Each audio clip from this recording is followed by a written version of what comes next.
méditation s'intitule « Borges et Quilito, correspondance esthétique », je choisis de la démarrer avec une interrogation. Faut-il, quand on lit un livre, retenir, en plus de l'histoire, le nom de l'auteur?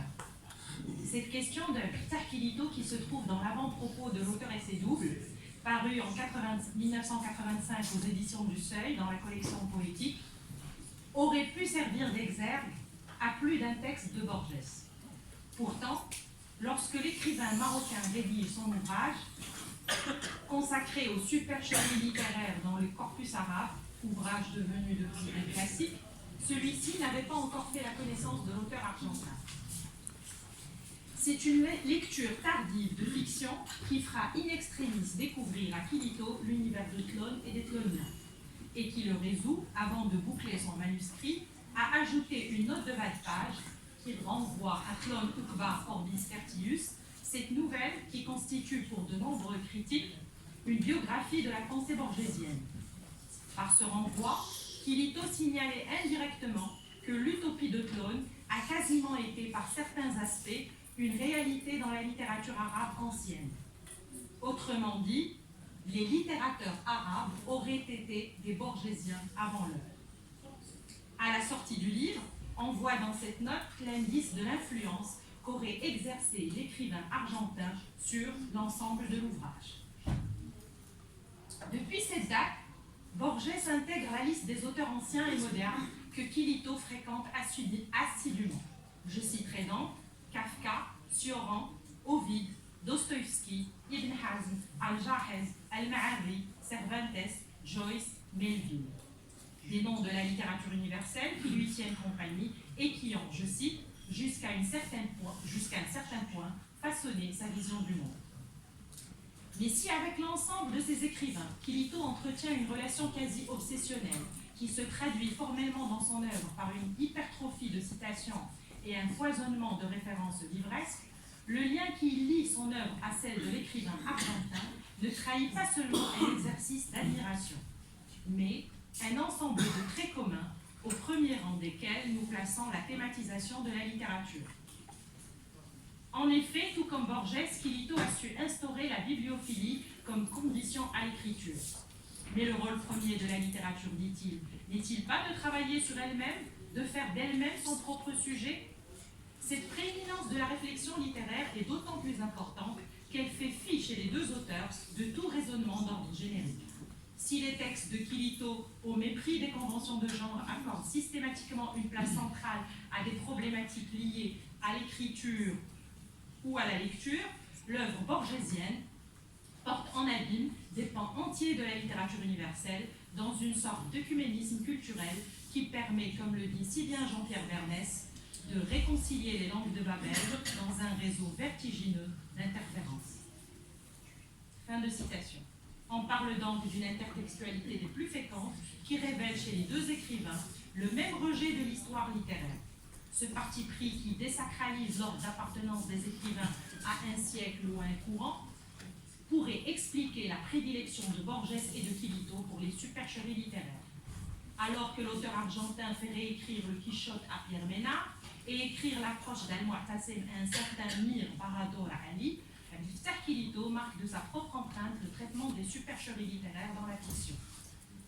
Donc dites-moi le songe que d'aucuns qualifient de pendant fictionnel de l'auteur et ses doubles, l'imposture ne porte pas sur une œuvre fictionnelle, mais sur une thèse universitaire qui traite des mille et une nuits et qu'un certain Ismaël Kamlo aurait enregistré à la faculté sous la cote MD 1715.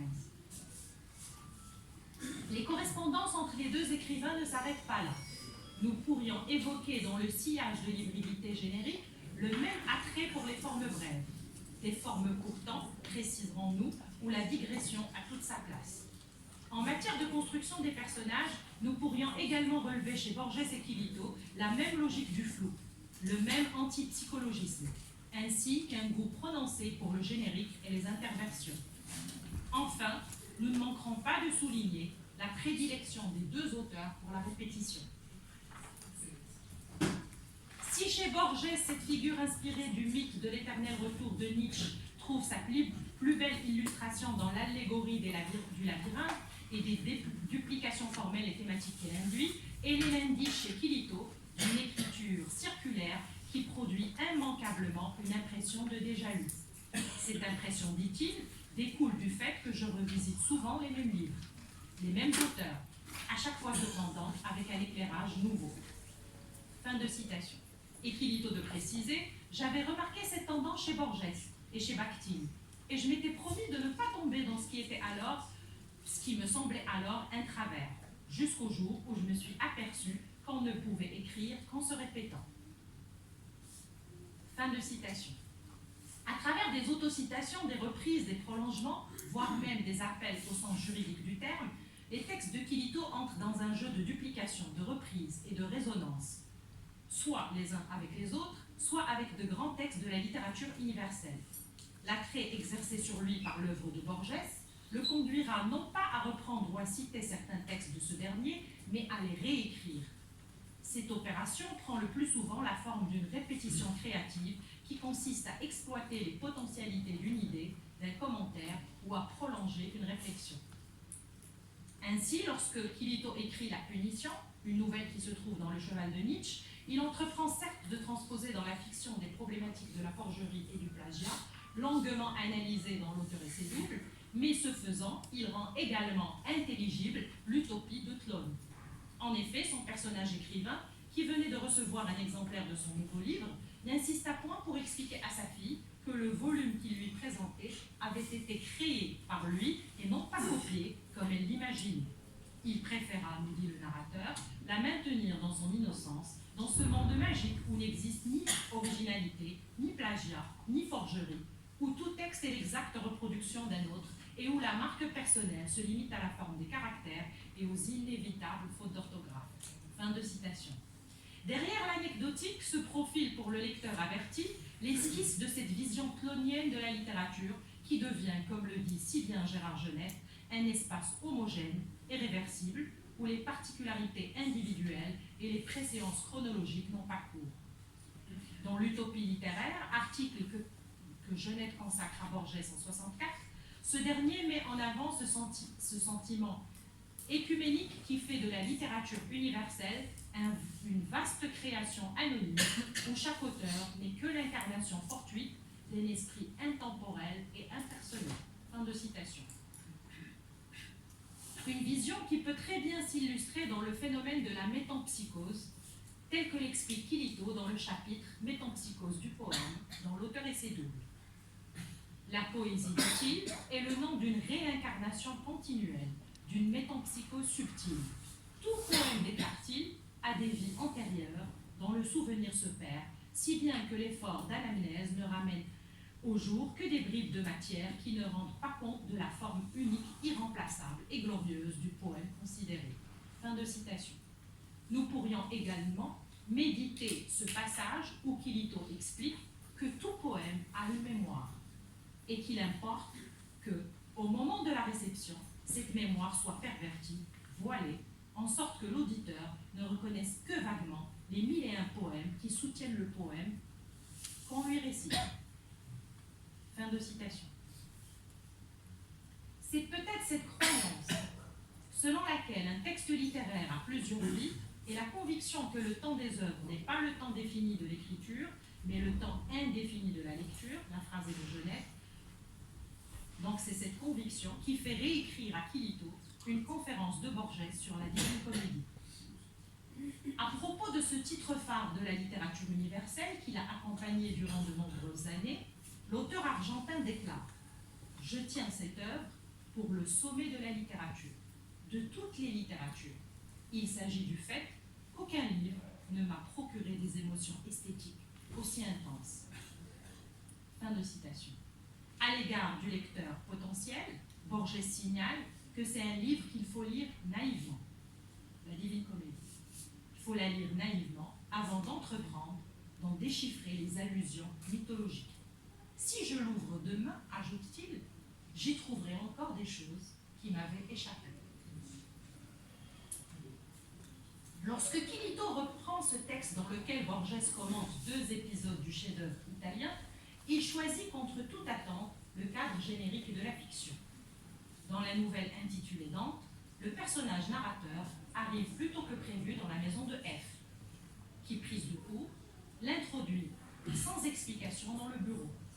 Premier clin d'œil à Borges, l'esprit du narrateur bifurque et chemine par des transpositions de cause à effet qui se divisent et se ramifient, se transformant ainsi en labyrinthe mental. De question en question, et là je précise que la nouvelle bat le record des interrogatives, le personnage envisage moult hypothèses pour tenter d'expliquer pourquoi on l'avait installé dans cette pièce, je cite, comme un objet qu'on range ou qu'on dissimule à la hâte. Coincé entre le canapé et la bibliothèque, il a alors tout le loisir de regarder de près la bibliothèque de F. Et c'est justement l'œuvre de Dante qui l'attire en premier. Le récit devient un prétexte pour l'analyse littéraire. Le narrateur déclare connaître seulement le passage au 5e chant de l'enfer qui rapporte l'histoire de Paolo et de Francesca. J'avoue, dit-il, ne le connaître qu'indirectement à travers un commentaire nostalgique de Borges. Pour l'auteur argentin, le thème du 5e chant de l'enfer est celui de deux êtres qui découvrent qu'ils s'aiment et qu'ils ne le savaient pas. Ce dernier nous explique que même si Paolo et Francesca ont été assassinés ensemble, ce n'est pas l'adultère qui intéresse Borges, qui intéresse Dante. Ce n'est pas, dit-il, de savoir comment les amants furent découverts et jugés. Ce qui intéresse Dante est plus intime. C'est de savoir comment ils surent qu'ils étaient amoureux, comment ils le devinrent, comment vient le temps des deux soupirs. Pour Quilito, cet épisode est une belle illustration du pouvoir de la littérature. C'est parce que Paolo et Francesca sont des lecteurs qu'ils entrent dans les arcanes de l'amour. Leur liaison est la conséquence inéluctable d'une lecture, nous dit le narrateur, pour donner écho au texte borgesien, que je cite, donc c'est Borges qui parle. Francesca raconte qu'ils lisaient un jour, tous deux, pour se distraire, un livre sur Lancelot et ses tourments d'amour. Ils étaient seuls et ne se doutaient de rien. De quoi ne se doutaient-ils pas, s'interroge faussement Borges. Ils ne se doutaient pas qu'ils étaient épris l'un de l'autre. Ainsi F déclare-t-elle qu'il rougissait parfois, mais que vint un moment où, et là Borges ouvre les guillemets, c'est Francesca qui parle, quand nous lûmes le sourire, lire au passé simple, quand nous lûmes le sourire désiré, elle fut embrassée par cet amoureux. Cet homme, qui ne se sépara jamais de moi, me baisa sur la bouche. Fin de citation. Tout aussi subjugué par ce baiser, Quilito, quant à lui, choisit d'y revenir autrement. Voici ce qu'il fait dire à son narrateur. Un homme et une femme penchés sur le même livre. Tableau magique, scène troublante, redoutable. Ils doivent se surveiller, se contrôler, s'écarter pour ne pas se toucher, se rapprocher pour de nouveau marquer une distance, liée par un roman qui décrit le baiser accordé par la reine Guenièvre à Lancelot. Un roman qui invite donc au baiser, précise le personnage. Au-delà de cette histoire, Paolo et Francesca voient se profiler la leur. Ils lisent ce qu'ils doivent faire, inévitablement. Et le personnage de Quilito de renchérir avec une interrogation que l'auteur argentin n'a pas évoquée, mais que Quilito évoque, de Paolo ou de Francesca, qui faisait la lecture à l'autre, lui ou elle. Le lecteur a le droit à une série de conjectures destinées à élucider cette énigme qui ne semble pourtant pas avoir interpellé ni Dante ni Borges. Le narrateur qui tranche en faveur de la femme, c'est-à-dire le narrateur de Quilito, pense que c'est la femme qui lisait. Le narrateur qui tranche en faveur de la femme commettra cependant un impair en déclarant à F que c'est Francesca qui a embrassé Paolo en premier. Dans l'exercice des entretiens, Quilito déclare « J'ai, d'une certaine manière, soutenu par un commentaire lumineux de Borges, réécrit ce passage où il est question d'un baiser qui reste virtuel. » Moi, j'ai envie de poser la question à M. Quilito, pourquoi virtuel? Parce qu'il a véritablement eu lieu. Pourquoi virtuel? Dernier exemple de réécriture. Pour réécrire La quête d'Averroès, une nouvelle de l'Aleph, l'écrivain marocain a emprunté le canal de la fiction et plusieurs années plus tard celui de l'essai. De la nouvelle intitulée Du balcon d'Averroès, parue dans Le Cheval de Nietzsche, à ce chapitre de Les Arabes et l'art du récit, intitulé 24 heures dans la vie d'Averroès, l'exercice prend tantôt la forme d'un récit qui restitue un rêve mettant en scène le philosophe andalou, tantôt celle d'un commentaire rigoureux du je préfère me pencher sur le commentaire, faute de temps. Derrière le commentaire se cache derrière un titre romanesque qui est 24 heures dans la vie d'Averroès. On y retrouve le titre de Kafka, 24 heures dans la vie d'une femme. De Zweig, c'est écrit chez nous.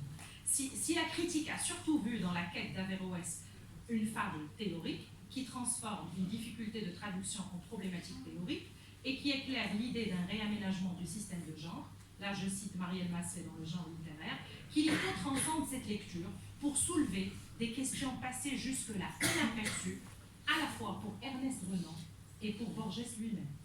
Je rappelle que chez les deux auteurs, tout part de l'idée que prisonnier d'une culture, sa propre culture, Averroès, qui ignore le théâtre, ne sait pas comment traduire les termes comédie et tragédie qu'il rencontre dans la poétique d'Aristote.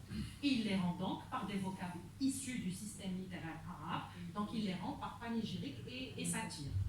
Un malentendu, dit Kilito, qui a empêché, selon certains, la rencontre avec la littérature grecque. Je finis la citation. Fin de citation. C'est peut-être pour disculper le philosophe andalou de ce malentendu ô combien lourd de sens, de conséquences, que l'écrivain marocain poursuit. On sait qu'il ignorait le grec. Il parle d'Averroès. On sait qu'il ignorait le grec, ainsi que le syriaque, dit-il.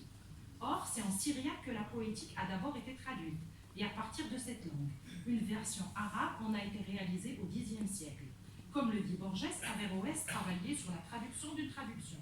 Si c'est le cas, le philosophe de Cordoue a sous les yeux une version arabe. Comment en est-il alors tombé sur les mots tragédien et comédien? On s'attendrait plutôt qu'il trouve leur équivalent en arabe. La démonstration de Kilito ne s'arrête pas là. Je le cite, de là, une certaine incertitude dans le texte de Borges. Donc Kilito parle d'une incertitude dans le texte de Borges. On a l'impression qu'Averroès, qui ignore le grec, c'est Kilito qui parle, on a l'impression qu'Averroès, qui ignore le grec, travaille sur le texte grec de la poétique et qu'il lui incombe personnellement de trouver l'équivalent des deux mots douteux. C'est comme si la question de leur traduction s'est posée pour la première fois dans la culture arabe avec lui, et qu'il avait donc la charge de les rendre en arabe. Fin de citation. Ces lignes suffisent pour semer le trouble dans l'esprit du lecteur averti.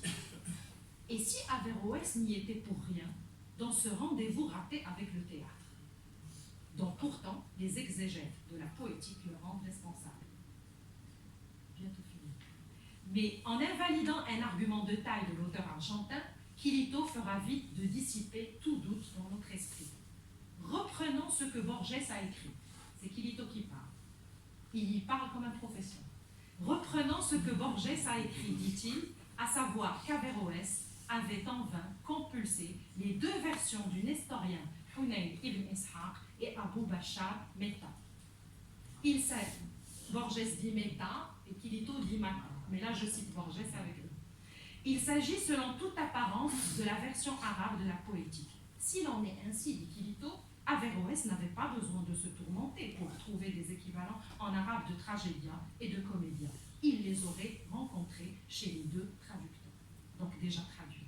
Fin de citation. Malgré l'usage du conditionnel, Kilito utilise le conditionnel, il les aurait rencontrés, Averroès.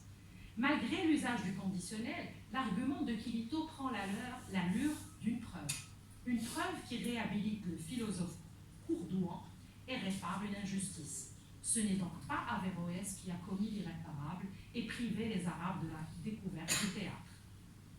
En rétablissant cette vérité, Kilito donne, chemin faisant, une belle illustration du pouvoir de la réécriture qui transcende ici l'exercice de la répétition créative pour incarner davantage une opération ménardienne qui réconcilie avec brio lecture et écriture. Et je vous remercie.